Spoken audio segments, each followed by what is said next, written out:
Welcome to the LivXplore Podcast. If you like what you hear, please hit like and subscribe.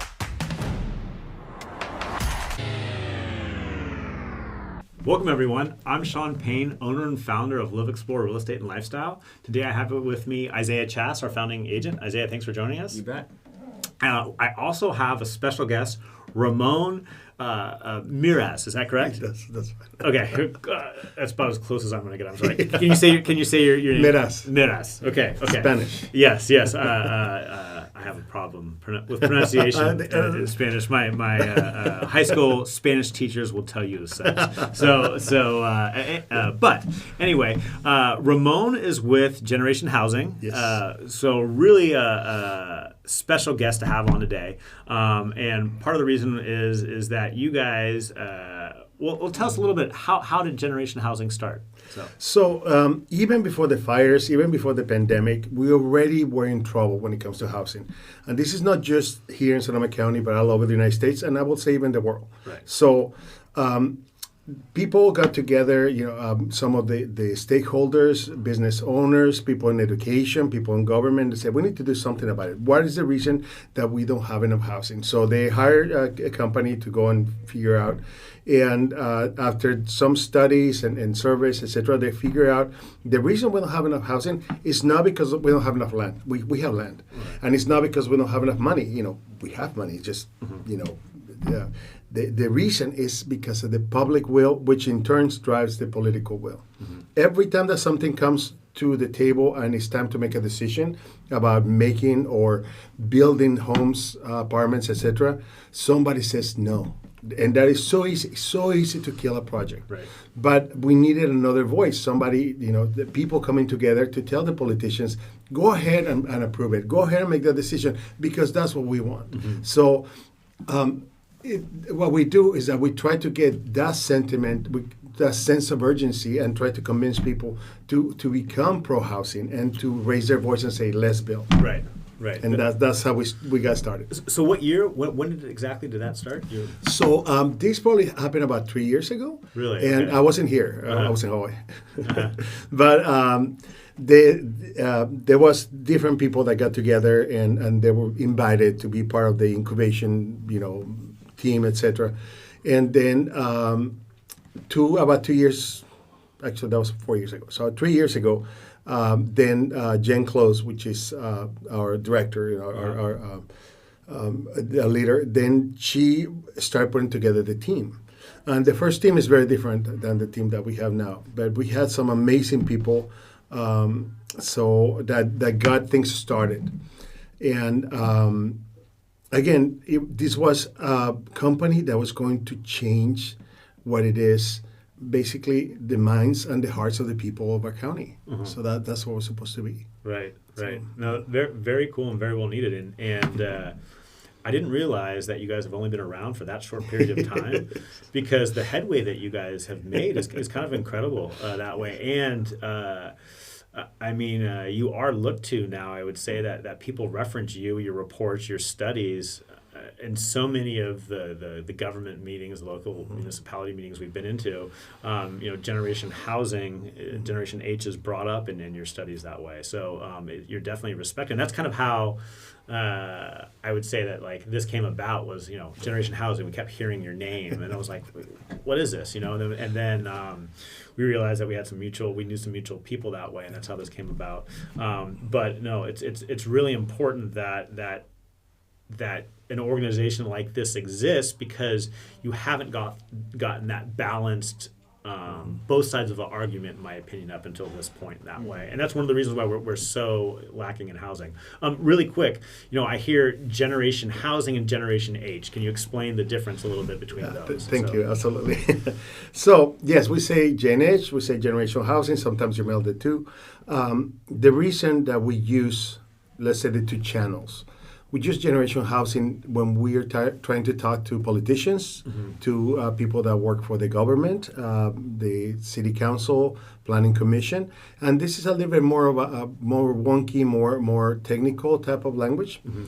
And then you have Gen H, and that's basically our well, you can say channels, you can say buckets too. So we have the bucket that's the policy and ordinances, etc. And then you have the bucket that will be the public engagement. And that's how, so it's so important. We can do all the work that we do, but if we don't have the backing of the people that live in Sonoma County, then it's not going to move anywhere. Right. So it's really important to go to farmers markets, to Rotary clubs, anywhere where they allow us to come and have that conversation and let's just talk about it. So that Gen H is where I try to take all the really important but difficult concepts and try to, I say puppies and kittens, that's what I tell everybody, try to make it into ways that people can understand and people can embrace. Right. So that's it. So that's kind of your main avenue in communicating with people is public events, things of that nature, getting out and really just educating people. Whatever, if people invite me, I'm there. Right. Well, what's the temperature of like people? Have they been more receptive to you? Have you had pushback? Like, what are the obstacles that you face? Things like that. So. Well, I love my job. I mean, this is about having that conversation. It's about listening as well as speaking. So sometimes people are afraid of change. People are afraid of the unknown. Sure. And so going to farmers markets, for example, I run into the same people week after week. And then sometimes they come over and they're like very angry and they're like, we don't want more, we don't want traffic, we worry about water, it's all the usual suspects. But then we have a little conversation, and then 1 week or 2 weeks later, they come back and they say, well, I did my homework, I read what you asked me to read. I agree with that, but and then you start seeing the change, and to me, that's like I get high on that. Just so wonderful to have that conversation happening and things moving where people start thinking, well, maybe it's not what I think. Maybe I shouldn't be so afraid of somebody different than me, or things changing. Things are going to change anyway, so might as well take control of the change. Right. And I think in the past there just hasn't been someone or an organization showing the full picture of what's happening with, so many aspects with teachers not being able to afford housing, with the homelessness crisis. I think you're really the forefront of getting that in front of people and making people aware of why this is happening, and it's because of a lack of housing. And it's funny that you say that, because this morning at the Tourism Association meeting, we had that conversation, and we already know. We know there's not enough housing. We know that people are struggling, but this study specifically was made to put that face and to put the data and to put the specific thoughts, so people know exactly that people are not going to the dentist or the doctor because they have to pay for rent, or the children are not getting like after school programs, which means that the education is not going to be the same as other kids that have more money because they have to pay for rent or house payment or whatever. And so when you have something that is really concrete and really specific, then it's harder to just say no and try not to look at it. And we did this study, and it was a lot of work, especially for my coworkers, to get the survey out and have the people have the trust to respond and to be honest and to open up. And hopefully this is going to be data that's going to be used for many other organizations and many other fronts. Yeah, hopefully. So just to back up a little bit, Isaiah and I were fortunate enough to be able to go last week to your housing summit, and it was really informative. The name of it was Making the Rent the Human Price of Housing Cost Burden. And so, we sell real estate here. That's what we do. And so, we see the impacts of, people think that we're just all about, commission and just selling homes and making a living, and that certainly is part of it. But we see like the impacts of lack of housing, but you see specifically like someone not having a home. And then we go to your summit, and it doesn't even like come into my equation like, okay, well, it's not only about like the cost of housing that's so expensive, but it's the cost of that housing that affects someone's quality of life across the board, whether it's their health care and things of that nature. And you know what, like that's just something that's not in my calculator when talking about like, holy cow, you have to pay this much more for housing, but then you're finding ways to cut, health care or things of that nature. And that is just, it's so unfortunate. And I think that I don't want to stereotype by any means, but I do feel that there's like a younger generation coming down the road that is changing the rhetoric a little bit, and I think it's so important to have an organization like Generation Housing that can Thank you. encourage that voice, because that's what we really need. Is that growing up here in Sonoma County, it's like, no, I don't want this housing project. I don't want this, and I mean, like not being in real estate at times, it's like, yeah, I don't want that housing project. You don't even think about it. But I think there's something like intuitive or something tribal where we don't want more people moving around us. I think that's just like some type of weird human nature thing, and you just revert to that. But as I get older, and I think younger generations are looking around, probably because they're the most impacted by this, that we have this huge, crazy need for housing. And so I don't want to jump too much into numbers, but the state of California has identified the need for us to build 2.5 million homes by 2030. And they've allocated about 14,500 to Sonoma County. Through your study... We have a different number. Yes. What's that? Yeah. We have 58,000. Yes, that's what I want to... I've we noted... use that number a lot. We use that number a lot. I've noticed that number. And again, this is just intuitively, that seems like more an accurate number. We need, and I just wanted to reemphasize this, we need to build 58,000 housing units here in Sonoma County to really impact the supply and demand. That the 14,500 sounds good, but it really isn't going to have the effect that we need on housing. And what I mean by that is I want to go back to again, the cost across the board, whether it's healthcare, childcare, whatever. Your quality of life is not going to be improved unless we build a substantial amount of housing units. And that 14,500 just isn't it. And people don't like to hear that. But I think go ahead. Yeah, if we can address that for a second. Think about this. Up to 2008, we were building about 6,000 homes a year. And think of what it was like then. You will see signs, apartments for rent. It was not that big crunch that we have now, right? So 2008, economy, et cetera, everything stopped. We stopped building. And then all this time, that number is the deficit of homes that we did not build since then. Right. If you think about it, since 2008 to 2030, 58,000 is not that much. Right. But that's what we need to catch up to be to that level. Wow, that's a great point. So then also another thing, people are saying like, oh, look at all the buildings that are happening right now. What is building right now is like a pressure cooker that was going all of a sudden you lifted the pressure a little and some of the pressure came out because many different reasons. It was kind of like a perfect storm, if you will, between the pandemic and the fires. Basically, a lot of regulations became easier because we needed to build. We needed to rebuild what we lost, and we needed to do something. And because of that, some of the developers took advantage of that, and everything got built at the same time. But all of these pressure cooker release, etc., that I'm saying, it's about to stop. And then what's going to happen? We're going to go back to where we were before.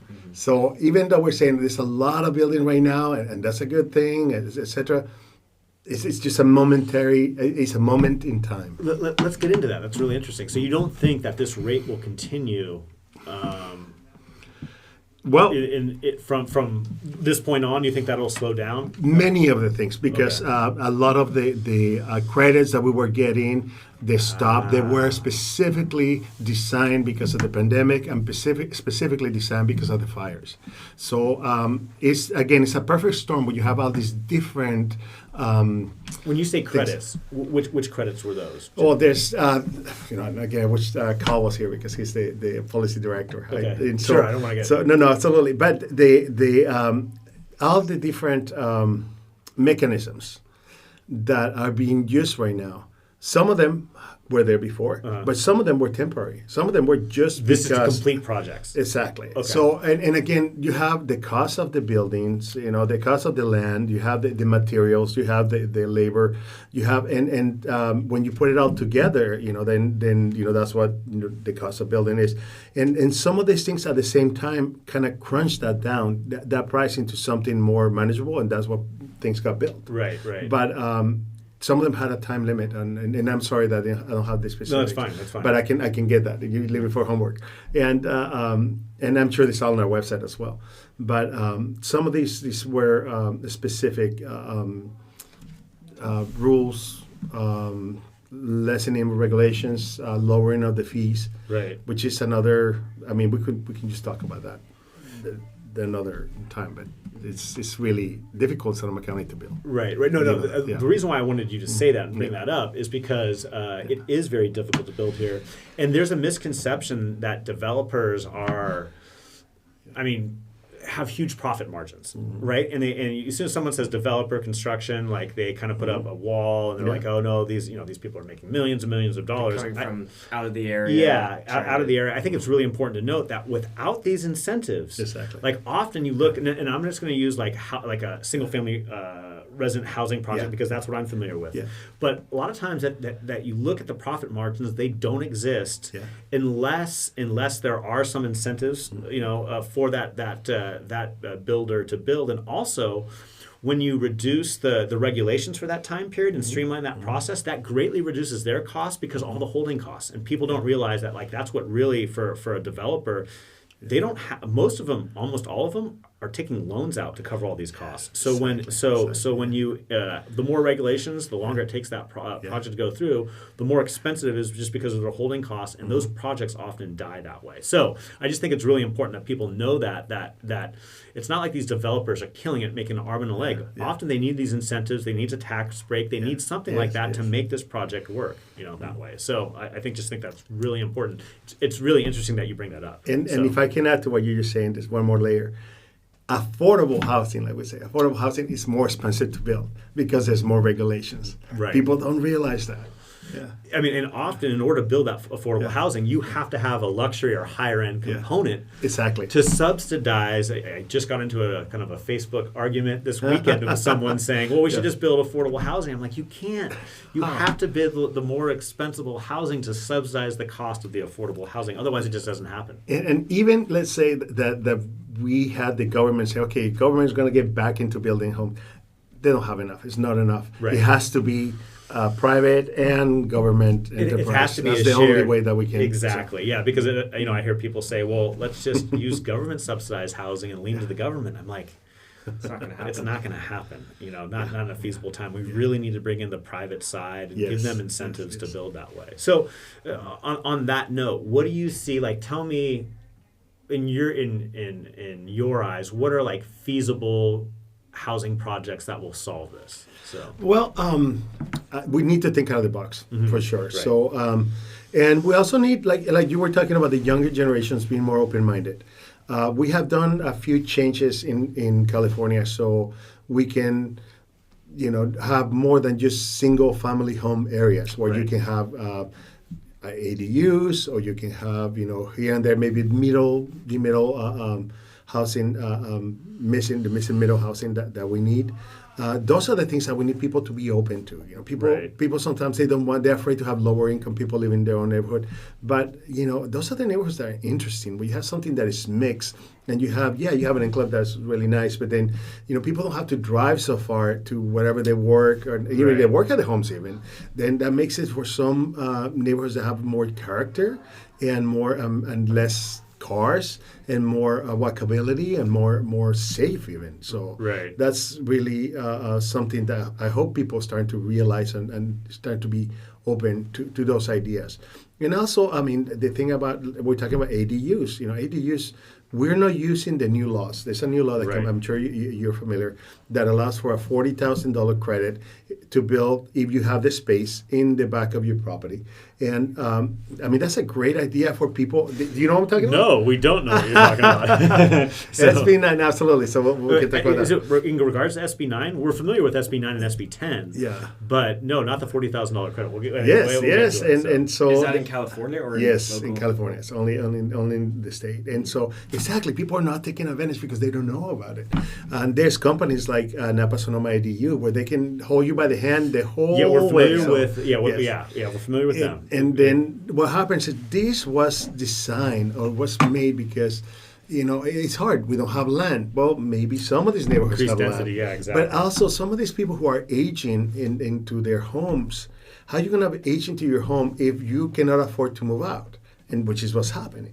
But if you have an ADU, you can move into your ADU, and then your children can move to the front, or you can rent the Healthcare front. provider there or something on site. All Yes, kinds it's of flexible. different Right. things. But because it's smaller, then it's affordable by design, Right. and that's another solution. But again, it's just one of the many different solutions. Another solution that I'd like to see more about, this is my personal, is land trusts. There's people donate their land. People, sometimes at the end of their life, they have extra land. They don't know what they're going to do with it. And this is something they can do. They can leave a land trust. We have a great land trust organization here in Petaluma that does this type of work. But you can have maybe for teachers or for specific type, for workforce where the land is owned by the land trust, but then people can either rent a good price, or they can even build and actually own the home on the top of the land. But that takes the price of the land out of the equation and makes it affordable. So that's another. Right. I know this is kind of like out there, but it works. And there's places like that, even downtown Santa Rosa, even here in Petaluma and Sebastopol. There's places like that already. Sure. What are you seeing from your time spending with local municipalities about their temperature on building? I know you briefly touched on this, but are you seeing that they're starting to realize a solution, or that there is an issue? We've spent, for example, a lot of time at Petaluma City Council meetings, and I don't think that everyone is on board with what we need to do to fix this issue.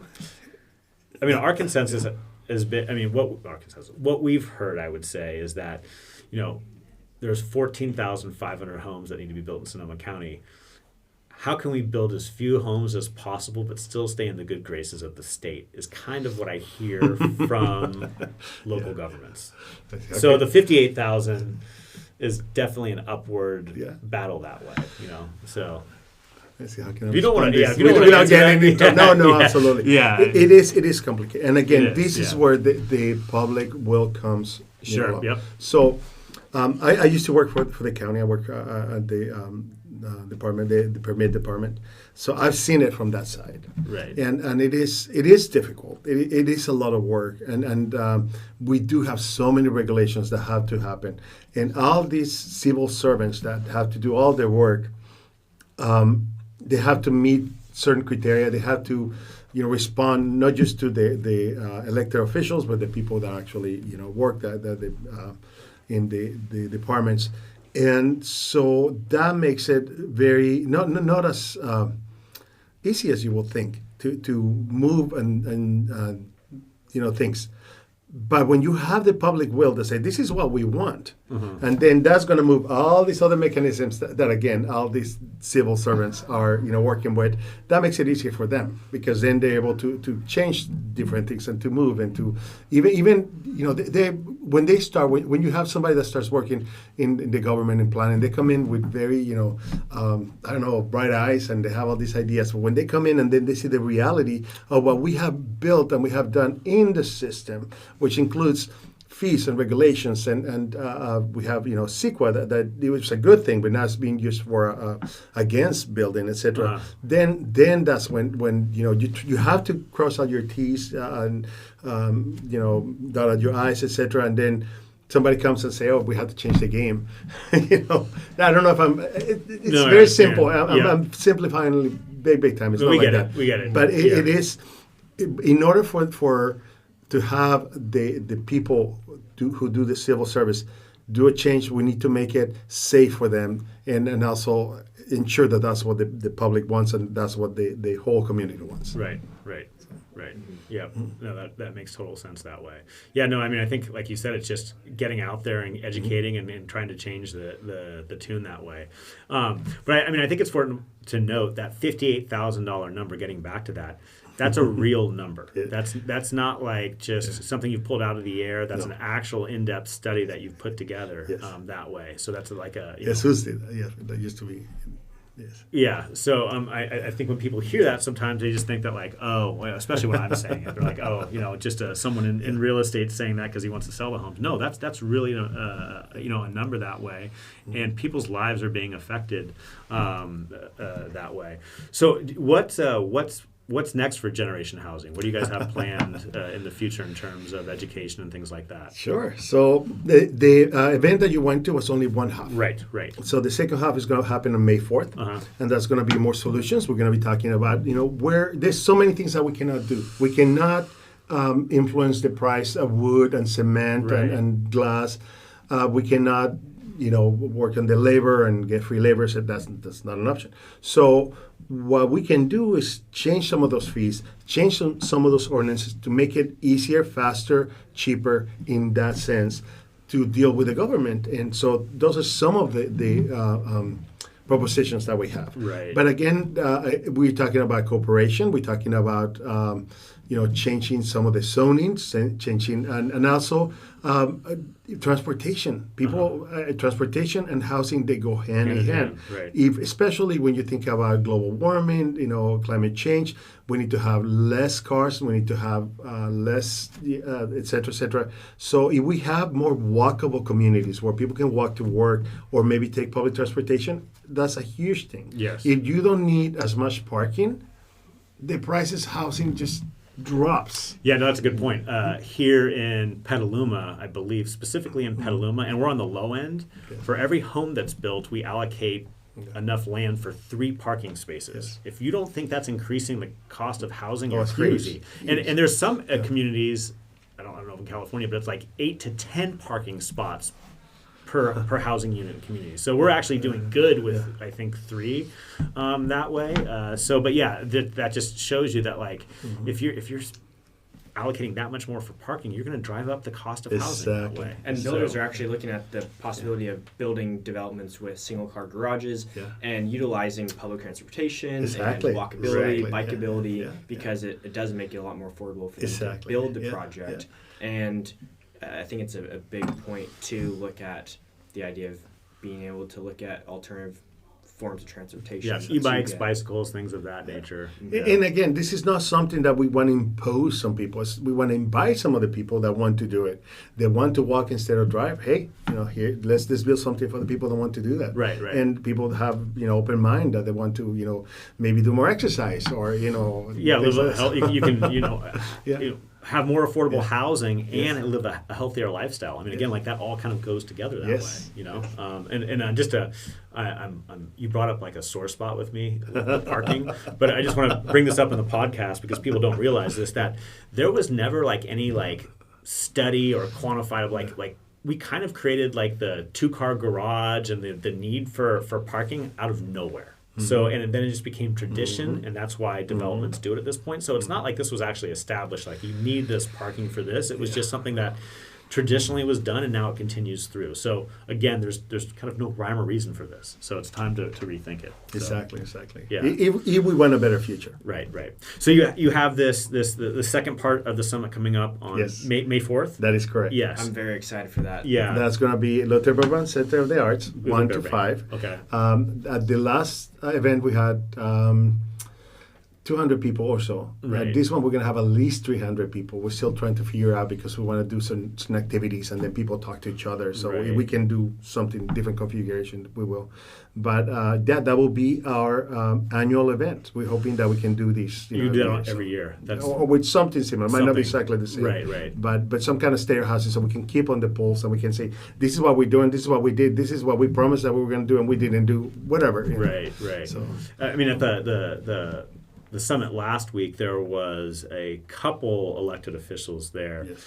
I would really hope that at the next summit that it's strongly attended by elected officials, both at the county and city level, because I don't understand why they wouldn't participate. I mean, I know they have a lot to do, but I just think that this is housing is such an important need, and they need to.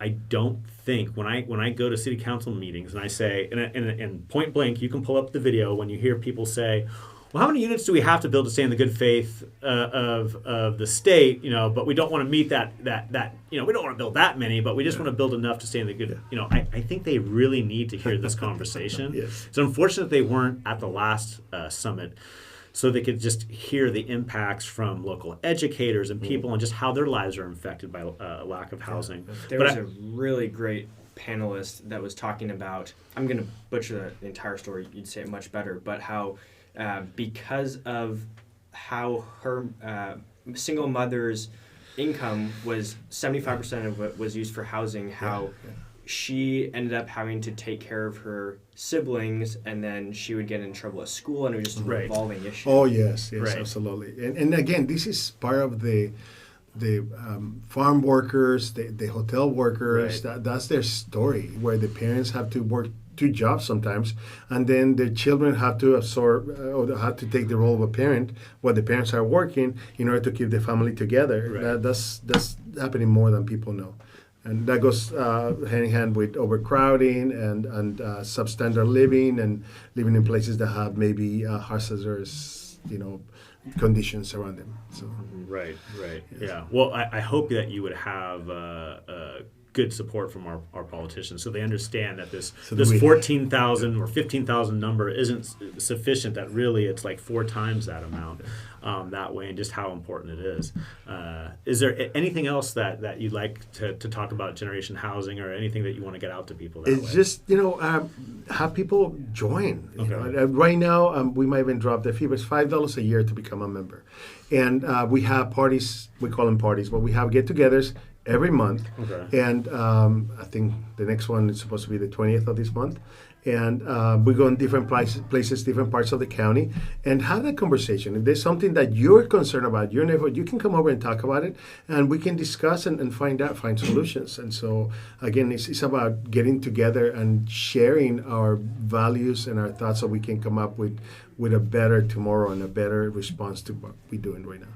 It's so important for people to have that conversation and just be able to talk through it, and we're gonna have to figure this out. It's just gonna get worse. Yeah. So with generation housing, let's see here. Your generationhousing.org is your website. That's correct. Generationhousing.org is your website. If they go to that website, they can pull up these studies, and so they can look and see. So you can read through the studies that you put together regarding the 58,000. You also have just a lot of resources in here as well. Just a lot of incredible information. But also you can find out your events and things like that. Webinars, and make the $5 donation yes, that way. We will do that right after this that way, because you guys are very important. This voice needs to become louder that way. Thank you. Anything else that? No, thank you so much for coming. How can someone sign up to go to the second part of the summit? Everything is on our website. In the website. It's in events. Go to events, and then if you cannot afford it, you can send me an email, Ramon generationhousing.org, and then we will have some tickets. We did this last time for people that want to be there, but the cost is there to prohibitive. But if you can afford it, this is for a good cause. It costs a lot of money to pay for the event, to pay for the food, and there's going to be food as well, and to pay for this study. That would have been, I don't know, $100,000 or more for this study, and we did it for we didn't get any money back for it. So, really? Yes. Well, thank you very much for your service that you do.